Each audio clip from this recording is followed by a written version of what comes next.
Right off the bat, just let me tell you, this might be the shortest, quickest, and probably easiest video that I've ever done because I might be homeless at the end of the month and The Last of Us is coming out, so I gotta focus my efforts in that. And this, to be honest, doesn't deserve any of that. But before the rant begins, let's talk a little bit about Scooby Doo. It's a story about a bunch of teenagers driving around in a van, running from and towards monsters that turn out to be grown adults who dressed in very elaborate fashions to do ridiculous crimes. Might have gotten away with it too.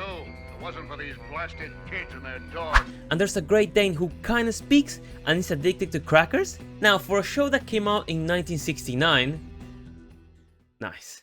And probably has a spot in the hearts and minds of millions of people. I mean, there has been so many iterations of Scooby-Doo, from the old classic cartoony one to the more advanced animated ones to the almost Disney Cinematic Universe ones, and to personally the most accurate of adaptations ever done in a TV show in terms of casting, story, and vibes. With a semi-decent animated Scooby-Doo, Matthew fucking Lillard as the best Shaggy that's ever going to exist, Baby, and Linda Cardellini as the hottest Vilma that we've ever had.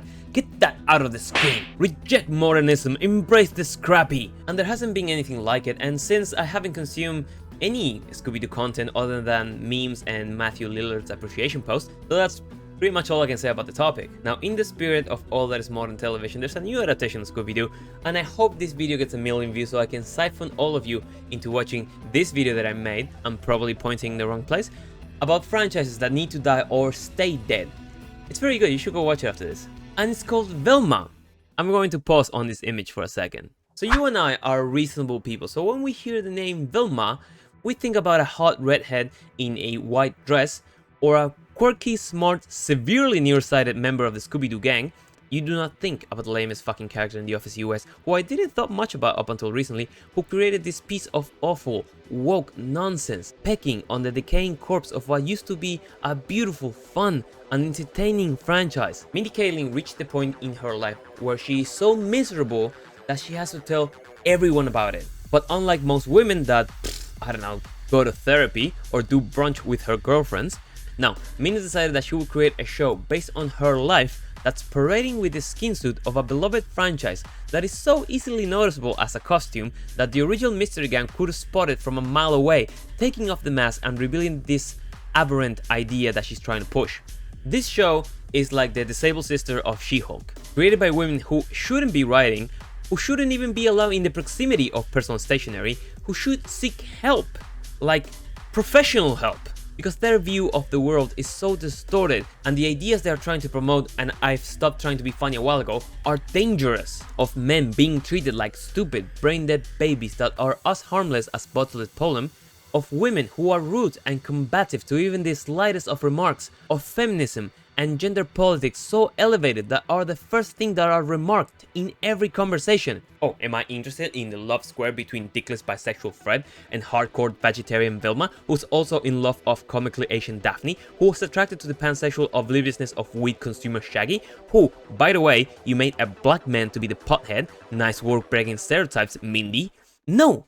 Did you even watch the show? Where's the fucking dog? What's the fucking mystery here? That how did anyone allow this to receive a budget? How did anyone was convinced that this piece of shit would generate an audience? Do you think that the kids that you're trying to coerce into getting sex changes know who the fuck Scooby-Doo is? No, they're too busy trying to hit 1 million followers on TikTok doing stupid ass dances, Mindy. They don't know anything about this. All your audience is all people like you, internet-wise, who know the name of Vilma and are going to be disgusted with this ridiculous, blatant and pathetic disregard of source material, this trashy and bulimic attempt of spreading the message, this aberrant and sad cry of a woman who hasn't had a nice thought in her head or received a compliment since she left fucking high school, single-digit rated, weak, unfunny, appalling, horrific, dreadful, ghastly, abominous, outrageous, hateful, condescending, vile, shameless, revolting, repulsive, sickening,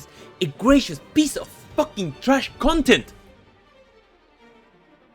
is what I would have said if I even watched a single episode of this show. I haven't even watched the trailers. I mean, I had to make this video, and I watched a little bit on Moist Critical's channel. I muted them immediately after downloading them. This show is truly repugnant. I don't want it anywhere near me.